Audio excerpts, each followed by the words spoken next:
Welcome back, listeners. So, Josh, in the first segment, we talked a lot about some of those organizational tips to get ourselves ready for spring here.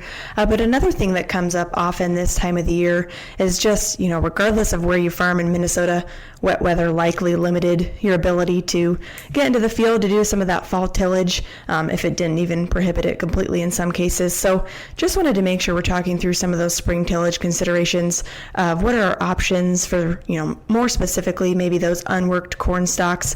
I mean, that's not to say that on some of that soybean stubble we don't have some tire ruts or something of that nature that we need to manage, but really just focusing on some of that corn residue that didn't get that primary tillage pass. And I think it's just having that conversation about what can we focus on to make sure we work through that residue as best we can. So I'll let you kick it off here, Josh, with your number one consideration.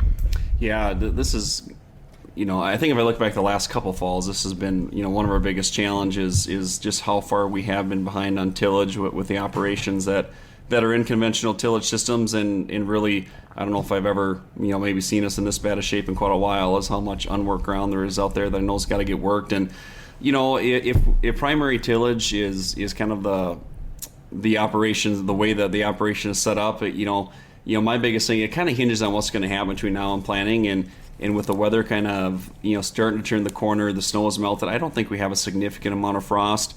I think really being ready to go here, potentially, Allie, I've heard a few rumors that a few people may have been out along the border already doing some tillage and manure injection. So obviously, the frost is minimal in most areas, but certainly in any case, in a season like this, if we can get some primary tillage done early, to the effect that we could go through a couple rain cycles and really let the ground kind of sit there and mellow a little bit. There could be some opportunities here the next couple weeks. Looking at the forecast, Allie, 10, 12 days out, maybe touching close to 60 degrees here. We'll have to see what precipitation does, but in most cases, if we want to do primary tillage, especially from corn stalks, it's going to go to corn on corn.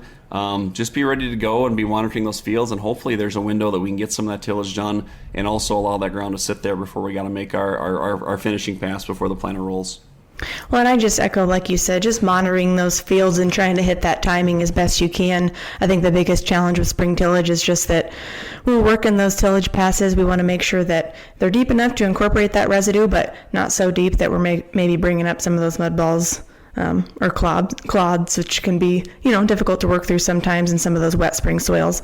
But on the other end of this tillage spectrum, Josh, if we do get to a point where maybe we're not sitting as well as we'd like to be on some of that tillage, maybe some ideas to consider around no-till soybeans into some of that corn stubble. Well, I think that's, if soybeans are going on some of these acres, I think it's an extremely viable option, in an option that a lot of producers across the area have had good success with. And in some cases, if some operation may have a limitation, it might just be the way the planters are set up. Do we got the right roll cleaner and kind of closing wheel system to manage that? Would be a few things we'd maybe want to do a few reviews on. If we're going to go to no-till, just kind of taking a look at the planter, making sure we got the setup to do it. In a lot of cases like this, so especially for the soybeans, if the weather permits and we can get some stretches of dry weather to get those fields prepared for no-till, I think it's an extremely viable option. Or in the other case, Allie, if we just can't quite get the conditions right, that's maybe where some vertical tillage or real minimum tillage for where the soybeans are going to go on unworked corn stalk grounds could be a fit too. Yeah, I mean, I think the reason why I brought up the soybeans on no-till is just like you said, if you're able to kind of set those row cleaners a little more aggressively, soybeans are just, we know they're a lot less sensitive to some of those population changes in comparison to corn, so I really like that option. And then you mentioned as well, just utilizing a vertical tillage tool or a light disc pass potentially could be a nice way to get out there. But with vertical tillage too, I think, again, just focusing on what are those conditions of the soil look like. We want to make sure we're not running those too early or too deep, just because those can be some really heavy types of tools or equipment out there. So just getting those set where we need them to be to work that residue as best that we can.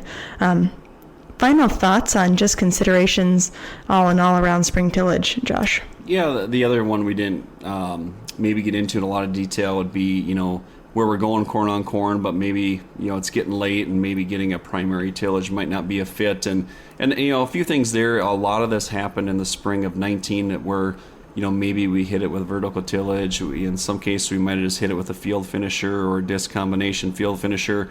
And some things there we just got to account for.